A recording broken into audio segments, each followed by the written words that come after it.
everybody, welcome to Kimmel's Irish Pub. Time for another movie review. Tonight's movie, The 4:30 Movie. I know what 4:20 is. I don't know what 4:30 is. I mean, it's a half hour. But I don't know. I'm kind of excited.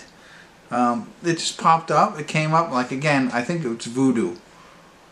Is it still Voodoo? Or Fandango now. I think they're combined. They send me every Tuesday, hey, guess what's out on streaming? And I take it, this is literally, I know this isn't bad, I have them all on my list. But I write, actually, I might have shown this before, I feel awful if I've done this before, but I write a list down, like, these are all the latest ones that I haven't seen yet. And I could read them to you, but I'm sure you're not that interested. But the 4:30 movie stuck out to me.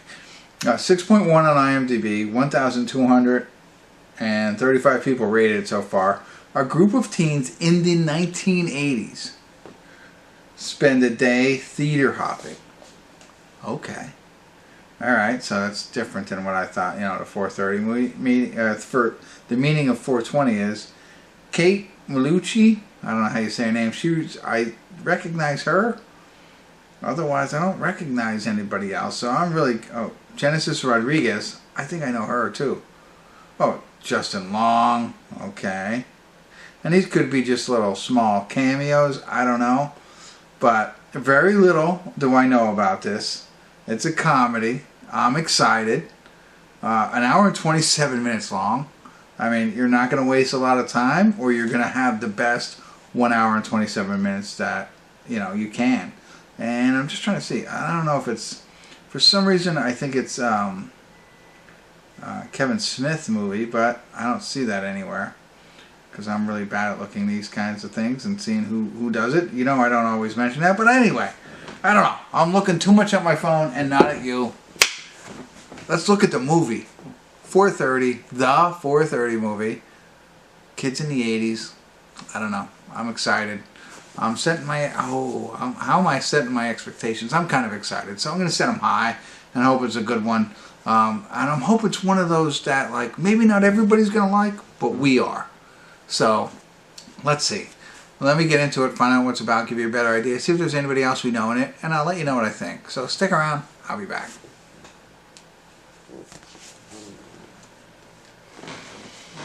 Hey everybody, we're at the credits of the 4:30 movie, and I now understand why it's called that, right? It's not... It's interesting, I'm sure it's kind of a play on it, but it is written... produced, probably directed by Kevin Smith. I saw it on the screen. He has a lot to do with this. And you can tell. You can tell by the film. It was the 4:30 movie. Let me get to that point of it anyway. It is kids going to movie theater and jumping movies and stuff like that. A trio of best friends who do this. And so the one boy, our main character, who, again, I don't know any of these actors. I guess his name is Austin Zajur. He plays Brian David, and he asks a girl out and to the movies, but it's like an R-rated movie, whatever. And he asked her out to the movie, and there's a whole backstory, which we all enjoy. But he's got to jump theaters to get her to the 4:30 movie, which is R-rated. That's why it is. She couldn't go to the early movie. She had work, whatever. She got to go home, shower. She'll be at the 4:30 movie. That's why it's called the 4:30 movie. But the friend aspect really draws me into this one. I love movies about friends, good friends, and stuff like that. And it's in the 80s. So we got one guy who's got like a rat tail. I don't know if anybody knows what a rat tail is, but I do. And this guy's got one. And we got him, Brian David, who's like, you know, really into movies, you know, not into fitness or anything like that. And then we got his friend. His other best friend is played by Nicholas Cirillo.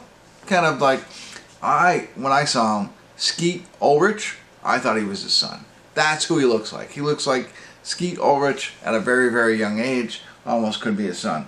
And if you know who I mean, check it out. See if you agree. But anyway, the three of them they just go to the movies all the time, which is cool.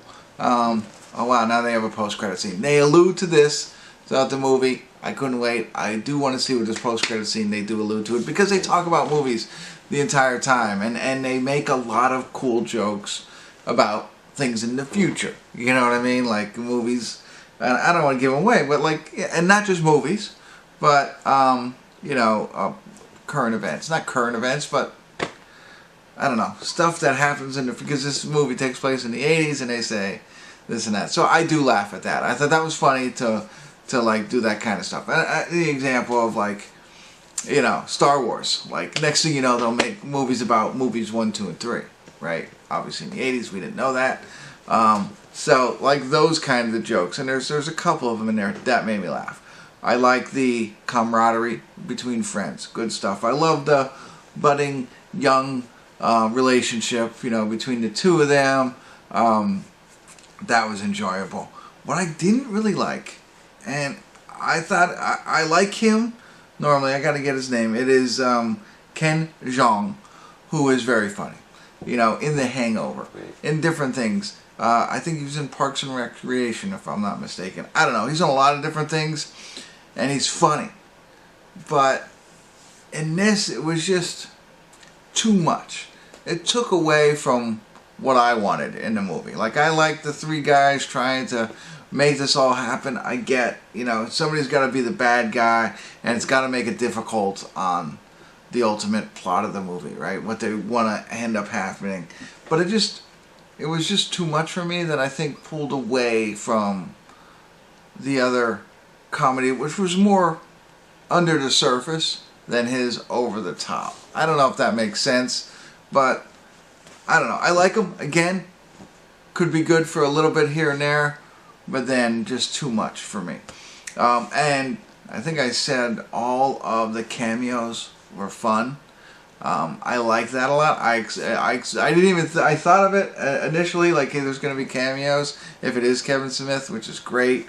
There was a lot of them in there. Hour and 27 minutes, and just fun stuff.